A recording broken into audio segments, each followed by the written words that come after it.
पूरी सीरीज हम कहते रहे कि we only believe in Jassi bhai. हम सब ने कहा, पूरी सीरीज में कहा कि we only believe in Jassi भाई because game changer bowler he is number one, only one, Jasprit Bumrah. अब हमने तो ये बात बड़ी आसानी से कह दी, पर जसप्रीत बुमराह एक प्लेयर को लेकर यह बात नहीं कह पाए कि I also believe in this person, कि भाई साहब जसप्रीत बुमराह तो जिता ही रहे हैं, जिता ही देंगे जस्सी भाई तो, पर जब जस्सी भाई नहीं जिताएंगे तब क्या होगा? तब कौन जिताएगा? कोई जिता ही नहीं पाया। और अब लिटरली लग रहा है कि जसप्रीत बुमराह एक गलत टीम का हिस्सा है। ये इंडियन टीम जसप्रीत बुमराह के टैलेंट को जस्टिफाई नहीं कर पा रही है। शायद जसप्रीत बुमराह किसी और टीम का हिस्सा होते तो उनके पास ज्यादा ट्रॉफीज होती, वो ज्यादा सक्सेसफुल बॉलर होते। अब सोचिए कितनी हैरानी की बात है कि जसप्रीत बुमराह पूरी सीरीज में एक ही कहानी थी, जब इंडिया पीछे है बुमराह को बॉल दे दो, वो आएंगे, अच्छी गेंदबाजी करेंगे, प्रेशर डालेंगे, विकेट चटकाएंगे, आपको आगे कर देंगे। लेकिन जैसे ही बुमराह जाएंगे फिर प्रेशर आ जाएगा, फिर आप पीछे हो जाएंगे, फिर बुमराह आएंगे। पूरी सीरीज की यही कहानी थी।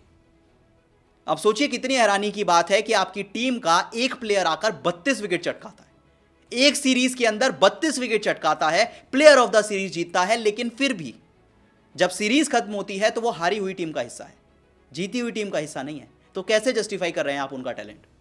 कैसे जस्टिफाई कर रहे हैं आप बुमराह को? बस ये कहकर कि we only believe in Jassi bhai, Bumrah आएंगे, बुमराह जिताएंगे, तभी कुछ होगा, बाकियों के तो कुछ बस की नहीं है। बड़ा दुख हुआ जसप्रीत बुमराह को देखकर जब वो ट्रॉफी के पास से निकल रहे थे। एक फोटो बड़ी वायरल हुई जब ट्रॉफी रखी हुई थी और साइड से बुमराह निकल रहे थे प्लेयर ऑफ द सीरीज जीतकर। लेकिन क्या फायदा उस प्लेयर ऑफ द सीरीज का? क्या वो प्लेयर ऑफ द सीरीज जीतने आए थे? वो ट्रॉफी जीतने आए थे, पर आप नहीं जिता पाए उनको। और ये पहली बार नहीं हुआ, ऐसा बहुत प्लेयर्स के साथ हो चुका है जब हमने हार्ट ब्रेकिंग एंडिंग्स देखी हैं। 1996 का world cup Sachin Tendulkar player of the series लेकर जा रहे थे, पर वो ट्रॉफी उनके पास नहीं थी। 2016 का T20 world cup Virat Kohli के साथ हुआ। 2019 का ODI world cup Rohit Sharma के साथ हुआ। 2025 की बॉर्डर गावस्कर ट्रॉफी जसप्रीत बुमराह के साथ हुआ, जब आप टूर्नामेंट के सबसे बेहतरीन खिलाड़ी थे। लेकिन आपकी टीम आपको जीत नहीं दिला पाई, आपकी टीम आपको वो ट्रॉफी नहीं जिता पाई। ओडीआई वर्ल्ड कप में हुआ था, विराट कोहली ने टूर्नामेंट में सबसे ज्यादा रन बनाए थे, अवार्ड भी जीता था कि आप सबसे बेहतरीन खिलाड़ी थे इस टूर्नामेंट के, पर जो ट्रॉफी जीतने वो आए थे वो नहीं जीत पाए। और बुमराह के साथ भी ऐसा ही हुआ। आपने सबसे अच्छी गेंदबाजी की, सबसे ज्यादा विकेट लिए, सबसे बेहतरीन बॉलर थे, उसका इनाम भी आपको मिला, आपको प्लेयर ऑफ द सीरीज मिला, ये बताने के लिए कि आप सबसे बेहतरीन प्लेयर थे। पर ट्रॉफी आप नहीं जीत पाए क्योंकि आपकी टीम बेहतरीन नहीं थी। आपके जो 32 विकेट थे वो सारे के सारे वेस्ट हो गए। आपके विकेट्स वेस्ट हो गए, आपकी बैटिंग वेस्ट हो गई, आपकी फील्डिंग वेस्ट हो गई, आपकी कैप्टनसी वेस्ट हो गई, क्योंकि आप जीती हुई टीम का हिस्सा नहीं है। लेकिन एक बात तो है, आज से 10 साल बाद जब बॉर्डर गावस्कर ट्रॉफी को याद किया जाएगा तो इंडिया वर्सेस ऑस्ट्रेलिया नहीं, जसप्रीत बुमराह वर्सेस ऑस्ट्रेलिया।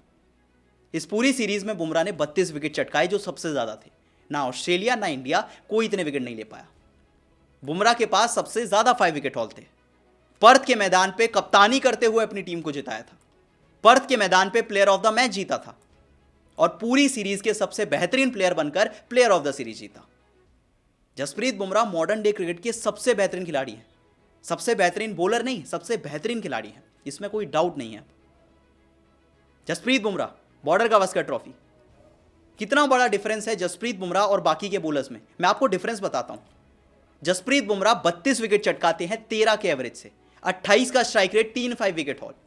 अब इंडिया के बाकी बॉलर्स पे आ जाते हैं, सबको मिलाकर 40 विकेट चटका पाए, बुमराह से सिर्फ 8 ज्यादा, सारे प्लेयर्स मिलकर 34 के एवरेज से, 52 का स्ट्राइक रेट था, 0-5 विकेट हॉल थे। कुछ किया ही नहीं यार आपकी टीम ने, ना बैटर्स चले ना बॉलर्स चले, एक जस्सी भाई के भरोसे आप बीजीटी जीतने आए थे, सोचिए। खैर, जसप्रीत बुमराह हमेशा की तरह जब इंग्लैंड गए थे प्लेयर ऑफ द सीरीज बने थे, जब साउथ अफ्रीका गए थे प्लेयर ऑफ द सीरीज बने थे, और ऑस्ट्रेलिया में प्लेयर ऑफ द सीरीज बन गए। सेना कंट्रीज में 3 प्लेयर ऑफ द सीरीज जीत चुके। 3 बार राहुल द्रविड़ ने जीता था और 2 बार कपिल देव ने जीता था। एक एलिट लिस्ट जहां पे बुमराह का नाम है। 2021 के साल में इंग्लैंड में जीते थे, 2024 में साउथ अफ्रीका में जीते थे, और 2025 के साल में ऑस्ट्रेलिया में जीत चुके। पहले इंडियन प्लेयर हैं जो कि सेना कंट्रीज में जाकर अलग अलग जगह पे जाकर 3 प्लेयर ऑफ द सीरीज जीत चुके हैं। इसके अलावा अगर बॉर्डर गावस्कर ट्रॉफी के प्लेयर ऑफ द सीरीज की बात करें तो इस साल यह अवार्ड बुमराह को मिला, 2023 में अश्विन जडेजा को मिला था, 2020 में पैट कमिंस को मिला था, 2018 में पुजारा को मिला था। तो रिकॉर्ड सारे बुमराह ने बना लिए। सबसे ज़्यादा विकेट भी ले लिए, सबसे बेहतरीन इकोनॉमी भी उनका था, स्ट्राइक रेट भी उनका था, एवरेज भी उनका था, 5 विकेट हॉल भी उनके थे। एज अ प्लेयर तो वो सारे अवार्ड लेकर जा रहे हैं, पर जो अवार्ड वो लेने आए थे, जो ट्रॉफी वो लेने आए थे, बस वो उनको नहीं मिली। और उसकी पूरी तरीके से जिम्मेदार इंडियन टीम है। किसी ने सच कहा है कि कभी कभी किस्मत साथ नहीं देती। As a player Jasprit Bumrah को इस सीरीज में कोई बीट नहीं कर सकता था, पर शायद किस्मत का साथ नहीं था, क्योंकि ट्रॉफी उनके हाथ में नहीं है।